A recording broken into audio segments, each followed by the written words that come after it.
Board of Trustees, administrators, teachers, parents, fellow graduates, ladies and gentlemen, good afternoon. I'm honored to be standing before you today to represent Bird Church's graduating class of 2016. We survived 12 years, well, 13 if you count kindergarten, but let's face it, kindergarten was just a year of us sticking Mr. Sketch smelly markers up our noses. A lot can happen in 12 years. When we were in grade 1, Facebook was created. When we were in grade 4, the first iPhone was released. When we were in grade 6, America's first African-American president was elected. When we were in grade 8, the world's population reached 7 billion. As the world grew around us, we grew as well. That's what I want to share with you today. These are the top 12 things I learned in my first 12 years of school. Number 1, if you're going to make a mistake, make it loud and proud. When I was in grade 9, I spent many hours a week in band class with Mr. Diego Bechtold. For those of you who had Mr. Bechtold, you would be very familiar with his many sayings. One of his small pieces of wisdom always emerged when one of us played a wrong note. He told us that if you're going to play a wrong note, play it as loud as you can. Similarly, if you're going to make mistakes in life, which we all will, make sure you do it shamelessly. Mistakes are not the end of the world. They help us learn and grow. So make the loudest, proudest mistakes you possibly can. Number 2, be proud of what you've achieved. While humility is important, it is also important to recognize your own accomplishments. We've all survived high school. We survived the horrible first day of grade 9. We survived all our beat tests in gym class. We survived the first half of our diploma exams. We should be proud of this. Life will be full of achievements. Whether you win a Nobel Peace Prize or you make Employee of the Month, be proud of it. Number 3, form your career around what you truly love to do. Last summer, I had the opportunity to attend a presentation from the Career Services at the University of Calgary. Their biggest piece of advice was this: before you try to figure out a career plan, first just figure out what you enjoy doing. Whatever that happens to be, you will be able to find a job related to that. Don't choose a career and then decide whether or not you like it. Find out what you love to do and form your career around that. Number 4, your dreams and goals can and will change. Just go with it. When I was 3 years old, my dream was to graduate from high school and promptly enter a lifelong career of driving a dump truck. I'm not quite sure what inspired this dream, especially considering the only form of driving I was decent at was driving my mother up the wall. However, a few years later, the dump truck driver dream turned into a dream to become a teacher. And my dream of becoming a teacher turned into a dream of becoming a doctor. Your dreams will change.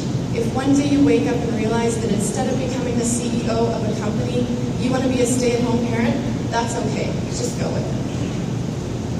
Number 5, respect the fact that others have different opinions than you, but stay strong on your own. As many of you have experienced, Miss Williams loves holding debates in her social class. What I always took away from these debates was not which side had a better opinion, but the fact that both sides had an opinion that had good and bad aspects. There will always be people who disagree with you. It's inevitable. Remember that ultimately, like you, they are fighting for what they think is right. Number 6, if something makes you nervous, it's probably good for you. I have been very involved with piano throughout high school. Since grade 7, I've performed over 100 times. However, even after 100 performances, I still get nervous every single time. What I've discovered is that when something scares me, I will learn from it. If you're scared about moving away, or about starting school, or about the fact that you don't know what you're going to do with your life, remember that everyone else is too. Whatever it is you're scared of will teach you something. Number 7, be active in your community. I think one of the main things high school is supposed to teach us is the importance of participating in society. That doesn't mean you need to become the leader of a non-profit organization or spend all your time petitioning at the steps of the legislature. Smaller things are just as important. Vote, volunteer once in a while, and attend events throughout the city. It is our responsibility as citizens to participate.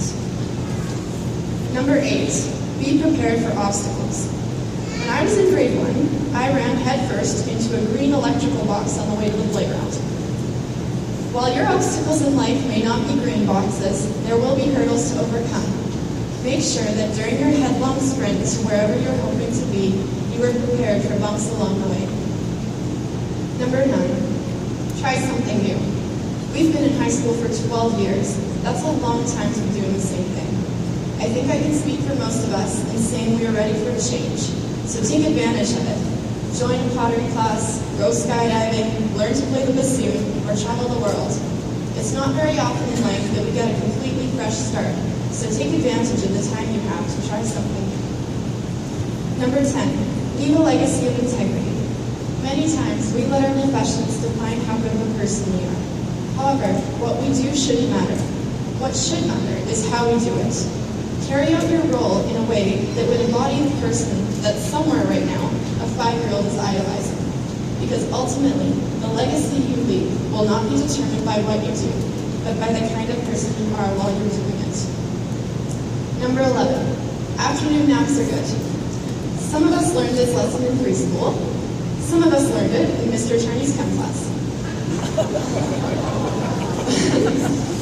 Number 12, lastly, and perhaps most importantly, thank the people in your life that deserve gratitude. There will be many individuals that help you along whatever path you choose after high school. Oftentimes, we take help like this for granted. However, a display of gratitude can go a long way. We have many people who have helped us during our entire school experience. I would like to take a moment to thank the teachers, support staff, and administration who have gotten us to this point, as well as our parents for supporting us throughout our lives. We could not have done it without you. We've learned a lot these past 12 years, but the reality is there's so much more to learn. So whether you're going back to school, joining the workforce, or traveling the world, soak up as much information as you can. If we can learn this much in 12 years of school, imagine what we can learn with the infinite possibilities the world has to offer. Congratulations, class of 2016.